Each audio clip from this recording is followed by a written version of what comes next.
Assalamu alaikum. And to start off with, you know, we all heard your conversion story when you converted to Islam, and we saw your live, you know, announcement at the GPU event, and we read the headlines and everything. But a lot of people, what they wanted to know is your, you know, how you felt when you became a Muslim, and also your opinions on how the media represents Muslim females within the media.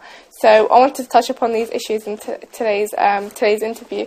So to start off with, what was your idea of Muslim women before you converted to Islam? I mean, did you believe the media, or what was your perspective of Muslim females? Well, first of all, welcome to my home, and it's lovely to meet you and to be able to talk about women's issues and women within Islam, because it's so important to the media that this message is used to really destroy the status of Islam in the world.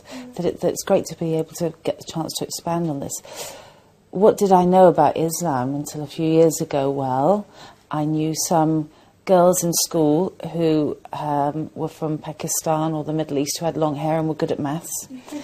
And we knew that they were Muslim, and that was about it. And then, I suppose, growing up and then going into the 80s and 90s, you know, really before 9/11, there wasn't a hatred vocally or publicly of Islam in Britain and Europe, not noticeably.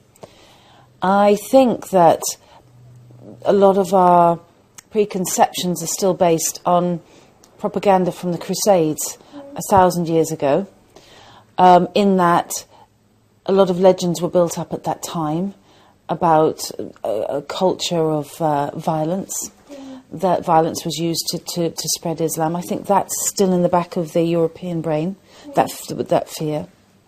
I think an idea, and very deep-seated, not necessarily something you'd say, but if you said Islam, you know, of women being enslaved and a very traditional culture. What I knew could have been written on a stamp then, and was based on whispers of history.